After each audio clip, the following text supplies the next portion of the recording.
구약 성경 449쪽 정도에 있습니다. 사무엘상 24장 1절로부터 오늘 7절까지만 우리 한 절씩 교독하고 7절은 한 목소리를 읽겠습니다.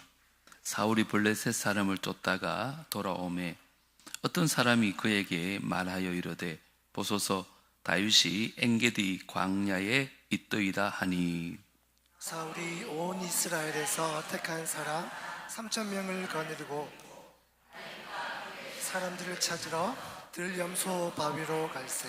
길가 양의 우리에 이른즉 굴이 있는지라. 사울이 뒤를 보러 들어가니라. 다윗과 그의 사람들이 그 굴 깊은 곳에 있더니 다윗의 사람들이 이르되 보소서 여호와께서 당신에게 이르시기를 내가 원수를 내 손에 넘기리니 내 생각에 좋은 대로 그에게 행하라 하시더니 이것이 그날이니이다 하니 다윗이 일어나서 사울의 겉옷자락을 가만히 베니라. 그리한 후에 사울의 옷자락 뱀으로 말미암아 다윗의 마음이 찔려 자기 사람들에게 이르되 내가 손을 들어 여호와의 기름 부음을 받은 내 주를 치는 것은 여호와께서 금하시는 것이니 그는 여호와의 기름 부음 받은 자가 됨이니이다. 다 같이요. 다윗이 이 말로 자기 사람들을 금하여 사울을 해하지 못하게 하니라.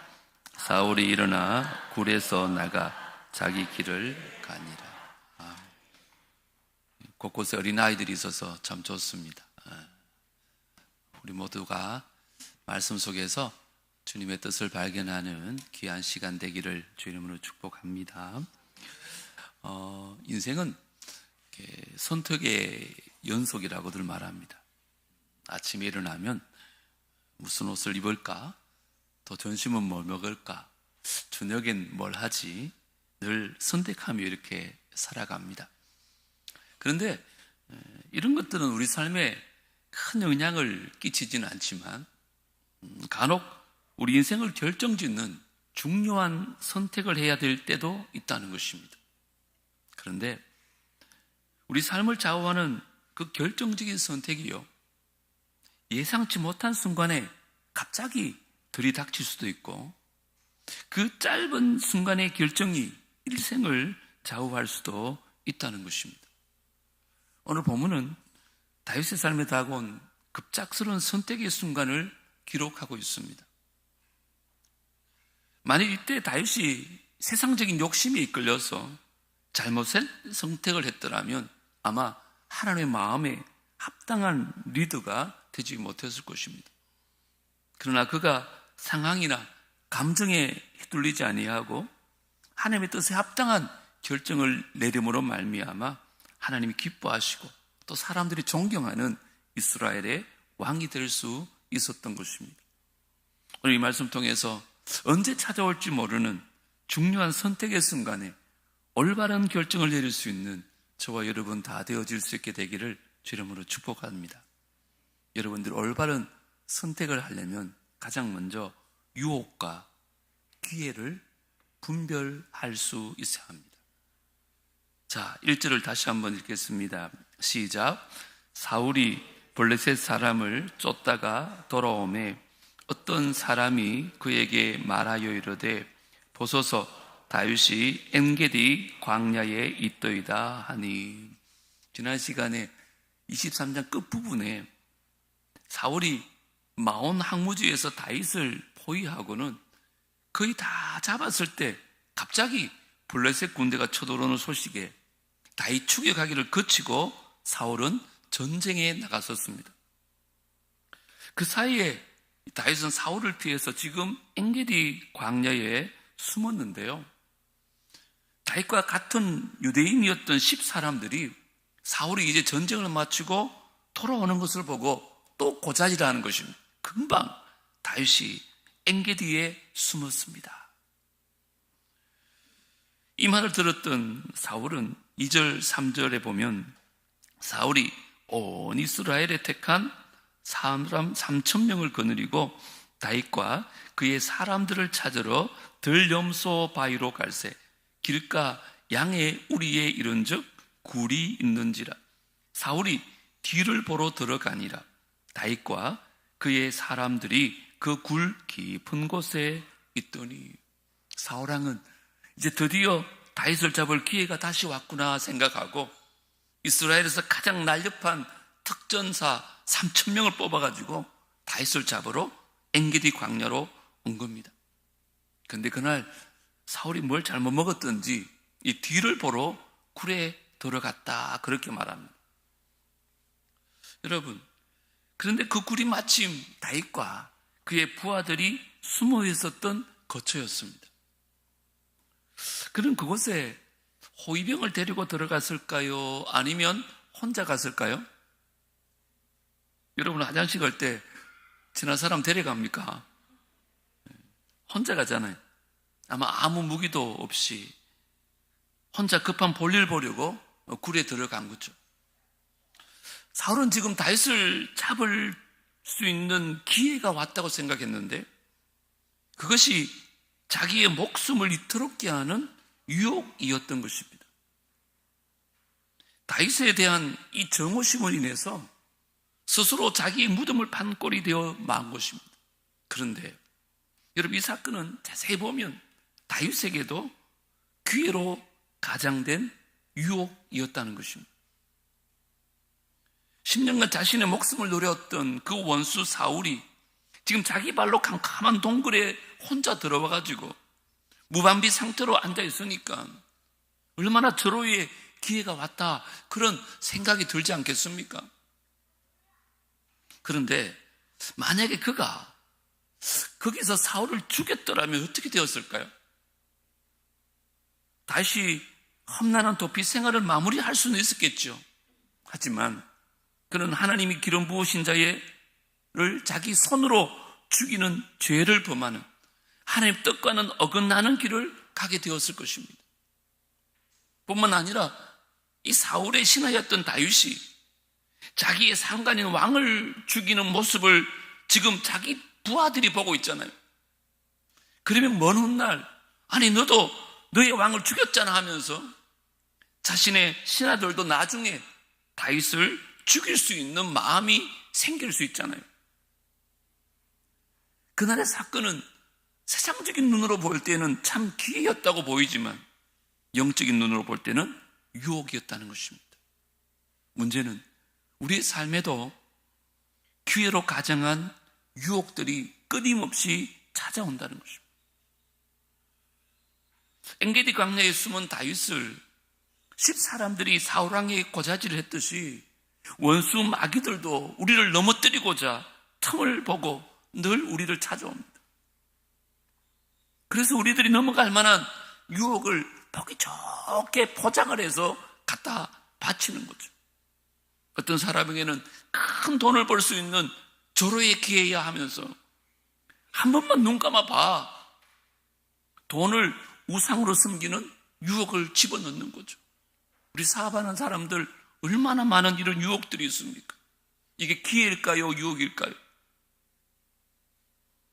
어떤 사람에게는 기쁨과 만족을 느낄 수 있는 기회로 다들 그렇게 살아, 그렇게 쾌락의 유혹을 다가오게 만드는 거죠. 어떤 사람들은 원수를 갚을 좋은 기회야, 정의를 실현할 수 있는 기회야 하면서 미움과 정오의 유혹에 슬쩍 내미는 것입니다. 여러분, 이렇게 기회로 가장된 유혹에 빠지면 우리는 사울처럼 자신의 무덤을 파는 비극적인 결말을 맞이할 수밖에 없다는 것입니다. 그러므로 우리 눈앞에 보이는 기회를 덥석 잡으려고 하지 말고 이것이 기회인지 유혹인지 잘 분별해야 될 줄 믿습니다. 자, 그러면 어떻게 유혹과 기회를 분별할 수 있을까요? 저는 이렇게 정의합니다. 눈에 보이는 기회가 나를 만족하기 위한 것이라면 그것은 유혹일 가능성이 큽니다. 그런데 이것의 결과가 하나님을 기쁘시게 하는 것이라면 그것은 올바른 기회일 줄 믿습니다. 이게 기준이 되면 됩니다. 이 말씀 듣는 저와 여러분도 매 순간마다 내 기쁨이 아니라 하나님의 기쁨을 위한 결정을 내려보는 말미암아 원수마귀의 유혹을 물리칠 수 있는 올바른 선택을 할 수 있는 저와 여러분 되어지기를 주의 이름으로 축복합니다. 유혹인지 기회인지 잘 분별해야 됩니다. 두 번째, 올바른 선택을 하려면 여론과 말씀을 분별할 수 있어야 됩니다. 여론이 다 옳은 게 아닙니다. 4절 다 같이 한번 읽어보겠습니다. 시작. 다윗의 사람들이 이르되 보소서 여호와께서 당신에게 이르시기를 내가 원수를 내 손에 넘기리니 내 생각에 좋은 대로 그에게 행하라 하시더니 이것이 그날이니이다 하니 다윗이 일어나서 사울의 겉옷자락을 가만히 베니라. 그날 사울왕이 엥겔이 굴 속으로 들어오는 걸 본 다윗과 그의 부하들은 아마 큰 충격에 빠졌을 겁니다. 지금 사울이 들어오는 모습을 보고 사울만 혼자 들어온다고는 생각지 않았을 것입니다. 분명히 많은 군사를 들이고 그래서 큰일 났다. 우리 이제 도망갈 데도 없어. 이제 죽은 목숨이야. 가슴이 철렁 내려앉았을 것입니다. 그런데 보니까 사울만 들어오는 겁니다. 따라오는 사람이 하나도 없는 거예요. 그러더니 바지를 내리고 볼일을 보는 겁니다. 그걸 보고 생각이 바뀌었습니다. 야, 이 정말 복수할 날이 다가왔구나. 원수를 죽입시다. 전부 한 목소리로 다윗에게 얘기합니다. 여러분, 그 말을 들은 다윗의 마음이 얼마나 흔들렸을까요? 충분히 짐작할 수 있습니다. 왜요?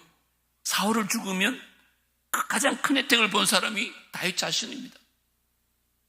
도피 생활도 끝이 날 것이고 이제 이스라엘 왕이 되어서 떵떵거리며 살 수 있게 됩니다. 그리고 이 부하들이 지금 더 난리니까 굳이 자기 손에 피를 묻히지 않고도 자기가 왕이 될 수 있는 겁니다. 그런데 그렇게 하지 못하는 결정적인 이유가 하나 있었습니다. 그게 뭘까요? 하나님께서 사울의 왕을 처단하는 말씀을 하신 적이 없습니다. 근데 지금 다윗의 부하들은 뭐라 그럽니까? 원수를 맡기신 것은 하나님의 뜻일 것입니다. 우리가 함께 힘을 모아 그를 죽입시다. 여론을 만들어내는 것입니다. 하나님은 그런 말씀을 하신 적이 없는데, 여러분, 우리를 핍박하는 사람에 대한 하나님의 뜻은 뭐라고 생각하십니까? 우리 예수님이 마태복음에 이렇게 말합니다. 너희 원수를 사랑하며 너희를 박해하는 자를 위하여 기도하라. 이것이 하나님의 뜻입니다. 다윗은 원수를 죽이라는 그 여론에 휘둘리지 아니하고 하나님의 말씀을 분별하여서 순종한 것입니다. 그래서 그를 얼마든지 죽일 수 있음에도 불구하고 사울의 겉옷자락만 자르고는 돌아갔다는 것입니다. 솔직히 다윗도 군중의 여론을 무시하고 반대되는 결정을 한다는 것이 결코 쉽지는 않았을 것입니다. 여러분, 리더가요, 사람들이 여론을 무시하면 어떻게 신임을 얻을 수 있겠습니까? 교회도 마찬가지잖아요. 교인들이나 장로님들의 의견을 귀담아 듣는 목회자나 리더가 있어야 되죠. 그런데 만약에 군중들이나 아니면 교인들이나 더 나아가서 국민들의 여론이 하나님의 뜻에 어긋나는 것이라면 어떻게 해야 될까요? 어떤 불이익과 욕을 먹는다 할지라도 여론이 아니라 하나님의 말씀을 쫓아야 될 줄 믿습니다. 근데 안타까운 게 뭔지 알아요? 간혹 정말 별일 아닌데 거기에 목을 매는 사람들이 있다는 것입니다. 그게 정의를 실현하고 교회를 바로 세우는 일인 것처럼 착각하는 것입니다. 그건 정말로 주위에 있는 사람들을 피곤하게 만드는 거예요. 하나님의 뜻과 반대되는 것이라면 목에 칼이 들어와도 그쪽으로 나가야 되겠지만, 하나님 뜻과 어긋나는 게 아닌 비본질적인 것이라면 여러분 이래도 좋고 저래도 좋습니다. 그때 공동체의 화평을 위해서 내 뜻을 내려놓는 것입니다. 이것이 올바른 선택을 하는 성도들의 마음가짐이라는 것입니다. 이제 저와 여러분들도 여론이 아니라 하나님의 말씀이 선택의 기준이 될 수 있게 되기를 주름으로 축복합니다. 세 번째, 마지막으로 정말 올바른 선택을 하려면 감정과 감동을 분별할 수 있어야 됩니다. 5절 같이 읽어보겠습니다. 시작. 그리한 후에 사울의 옷자락 뱀으로 말미암아 다윗의 마음이 찔려. 여기 보면 다윗이 얼마나 순전한 믿음과 마음을 가졌는지 우리가 알 수 있습니다. 사실 사울을 죽일 수 있는 명분도 확실했습니다. 그리고 죽일 수 있는 능력도 있었습니다. 안 죽인 게 이상하지, 옷만 뺀 게 그렇게 가슴 아픈 일일까요? 오히려 당당하고 자랑해야 될 일 아닙니까? 나는 죽일 수 있었는데 죽이지 않았어. 그런데 그는 너무너무 가슴 아파합니다. 이유가 뭘까요? 그게 6절에 나옵니다. 다 같이 읽겠습니다. 시작. 자기 사람들에게 이르되 내가 손을 들어 여호와의 기름 부음을 받은 내 주를 치는 것은 여호와께서 금하시는 것이니 그는 여호와의 기름 부음을 받은 자가 됨이니라 하고. 다윗도 사람인지라 사울에게 쌓인 악감정이 왜 없었겠습니까? 그러나 그는 감정적으로 행동하지 아니하고 철저하게 여호와의 말씀대로 행하기 위해서 몸부림쳤고, 하나님이 기름 부으신 왕의 옷자락을 벤 것조차도 마음이 아파할 정도로 철저하게 성령의 감동을 쫓아 살던 사람이었다는 것입니다. 이것은 다윗이 살아있는 믿음을 가진 참 신앙인이었다는 것을 우리에게 본으로 보여줍니다. 여러분, 참 신앙의 지표가 뭐라고 생각합니까? 교회 열심히 오고 헌금도 많이 하고 누구보다 봉사 열심히 하는 것, 그게 나쁜 게 아니죠. 하지만 참 신앙은요, 양심이 살아있고 그 양심을 따라 제대로 작동되느냐, 이게 참 신앙입니다. 우리의 신앙과 양심은요, 불가분의 관계입니다. 우리가 참 신앙을 가졌다면 부패했던 우리의 양심이요, 새롭게 변화되어져서 인간의 감정이 아니라 성령의 감동을 따라 움직이게 되어 있습니다. 그게 히브리스에 나옵니다. 9장 14절을 보세요. 하물며 영원하신 성령으로 말미암아 흠없는 자기를 하나님께 드린 그리스도의 피가 어찌 너희 뭐를요, 양심을 죽은 행실에서 깨끗하게 하고 살아계신 하나님을 섬기게 하지 못하겠느냐. 여기 보세요. 예수 그리스도의 십자가의 보혈이요, 그냥 우리의 죄값을 지불하는 것으로 끝나는 게 아니라는 거예요. 우리의 양심을 깨끗하게 만드는 능력이 있다는 것입니다. 그래서 이전에 내 감정대로 살던 사람은 이제 성령의 감동으로 따라 살도록 변화시키는 것이 성령의 능력이라는 것입니다. 그래서 저와 여러분이 참으로 거듭난 사람이라면 내 감정에 휘둘리지 아니하고 성령의 감동을 따라 생각하고 말하고 행동하는 변화된 삶을 살게 될 줄 믿습니다. 꼭 기억하십시오. 이처럼요, 우리가 이런 신앙적인 양심을 가지고 그 인간의 감정이 아니라 성령의 감동을 따라 살 때 우리의 삶에 영적인 권위가 그때부터 생깁니다. 그래서 주위 사람들이 여러분을 존중하고 또 여러분의 말을 따르는 선한 영향력을 갖게 된다는 것입니다. 그런데 여러분이 아무리 교회를 오래 다니고 집사, 권사, 장로, 목사, 선교사의 직분을 가졌다 한들 에이, 저 사람은 맨날 자기 감정대로 행동하는 사람이야. 하나님의 뜻이나 성령의 감동과는 전혀 상관없이 자기 기분대로 행동하는 사람이야. 그렇게 느껴지면 사람들은요, 그 사람을 따라갈 이유가 없는 것입니다. 그 사람의 말을 존중해야 될 하등의 이유가 없는 거예요. 그리고 그 사람은 남에게 덕이 아니라 민폐만 끼치는 삶을 살게 되는 것입니다. 저와 여러분은 어떻습니까? 다시 어떤 영적 권위를 가졌는지 7절에 나옵니다. 7절 우리 마지막으로 다 같이 읽겠습니다. 시작. 다윗이 이 말로 자기 사람들을 금하여 사울을 해하지 못하게 하니라.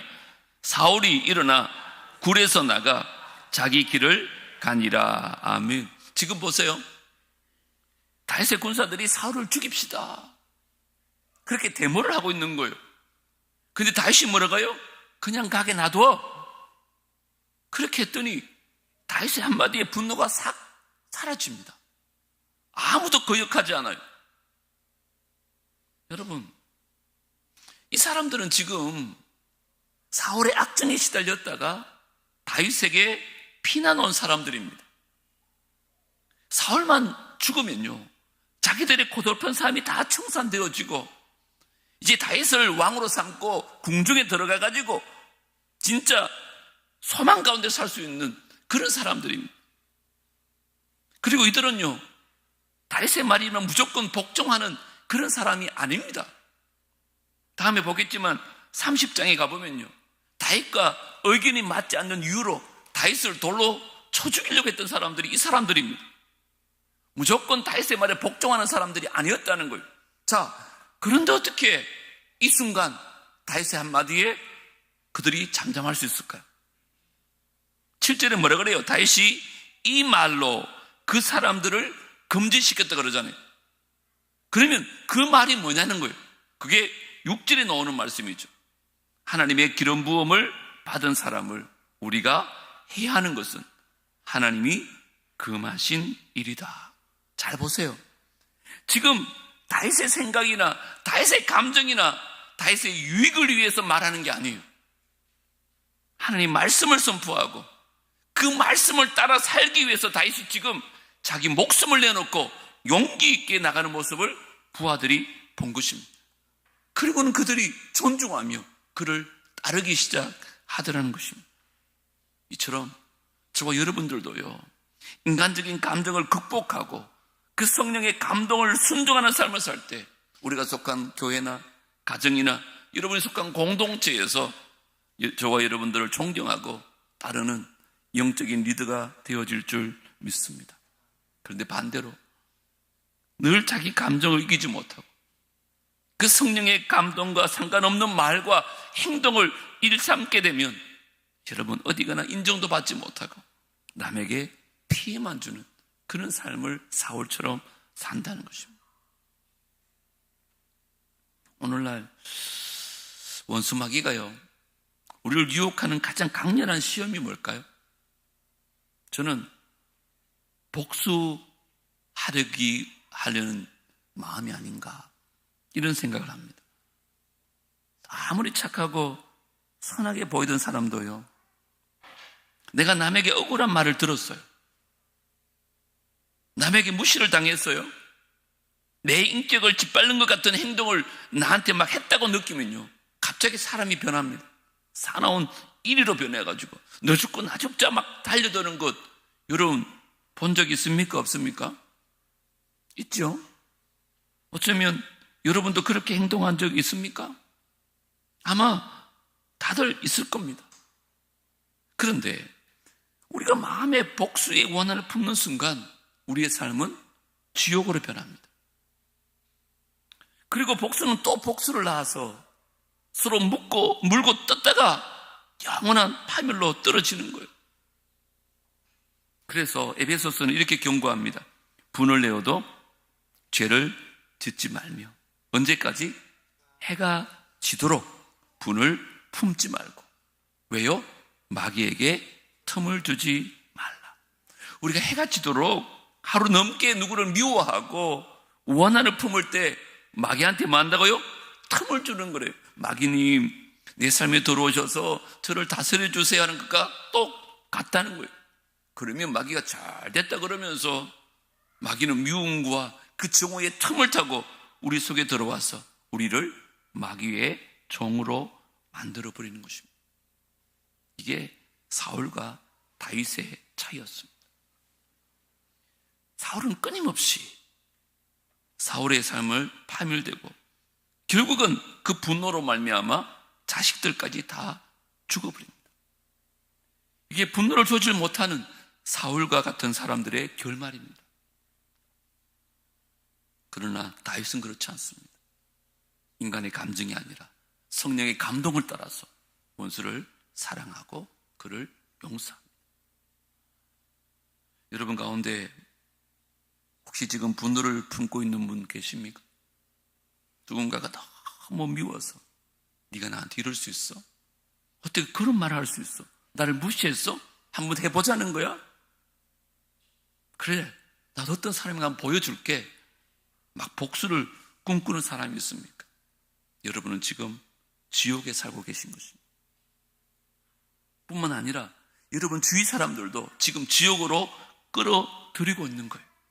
그때 우리가 해야 될 일이 뭔지 알아요? 에베소서에 나옵니다. 다 같이 한번 읽겠습니다. 시작. 하나님의 성령을 근심하게 하지 말라. 그 안에서 너희가 구원의 날까지 인치심을 받았느니라. 너희는 모든 악독과 노함과 분냄과 떠드는 것과 비방하는 것을 모든 악의와 함께 어떻게 해요?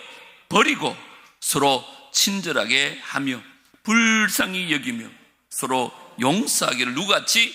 하나님이 그리스도 안에서 너희를 용서하신 같이 하라. 아멘. 성령을 근심하게 하지 말라는 거예요. 성령이 우리에 감동하는데 우리가 육체의 감정대로 행하면 성령의 감동을 무시하는 거예요. 그때 성령이 근심하는 거예요. 그만두라는 거예요. 그리고 비방하고 미워하고 증오하고 이거 다 간두라는 거예요. 그건 감정에 의한 삶이라는 거예요. 그 대신 하나님이 예수 그리스도를 통해서 저와 여러분을 용서해 주신 것처럼 서로 용서할 때 그 모든 것들이 해결되어 진다는 것입니다. 이제 저와 여러분 사울과 같은 파멸의 길이 아니라 다윗과 같은 생명을 주는 또 하나님을 기쁘시게 하는 삶을 살기 위해서 여러분 안에 분노를 잘 조절하시고 하루 이상 그 분을 품지도 마시고 하나님이 그리스도를 통해서 나를 용서해 주신 것처럼 우리 주변 사람들을 용서하고 그들을 친절하게 사랑으로 대하면서 올바른 선택을 할 수 있는 우리 모두가 되어지기를 주 이름으로 축복합니다. 오늘 세 가지 꼭 기억하십시오. 선택이 얼마나 중요한지 모릅니다. 말씀 안에서 올바른 선택을 하려면 유혹과 기회를 잘 분별해야 됩니다. 그리고 여론과 말씀을 분별할 수 있어야 합니다. 뿐만 아니라 내가 이게 감정인지 성령의 감동인지 그것을 분별할 때 우리는 어떤 순간에도 올바른 선택을 말미암아 하나님이 기뻐하시는 삶을 살아가게 될 줄 믿습니다. 하나님 아버지, 오늘 선택에 대한 얘기들을 나누었습니다.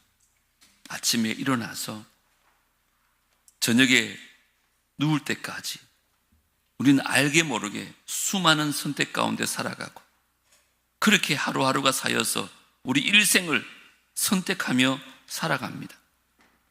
하찮은 선택도 있지만 때로는 결정적인 선택이 우리에게 다가올 때도 있습니다. 그때 이게 유혹인지 정말 주님 주신 기회인지 잘 분별할 수 있도록 역사하여 주옵소서. 세상 사람들이 주변 사람들이 말한다고 해서 그게 주의 뜻이 아닐 수 있다는 것을 꼭 기억하고 여론과 말씀을 분별해서 말씀을 따라 살게 하여 주옵소서. 때로는 우리의 감정이 나를 이끌 때가 얼마나 많은지 이제 감정이 아니라 성령의 감동을 따라 선택하고 결정해서 정말 다윗처럼 주님을 기쁘시게 하고 하나님 마음에 합한 자들 다 되게 하여 주옵소서. 이제 말씀 붙들고 기도하고 우리의 삶의 정황들을 놓고 기도할 것입니다. 성령님, 우리 마음에 찾아오시고 주님만 바라보게 하시고 주님께 부르짖어 기도할 때에 응답받고 돌아가는 귀한 밤 되게 하여 주옵소서. 예수님 이름으로 기도드리옵나이다. 아멘.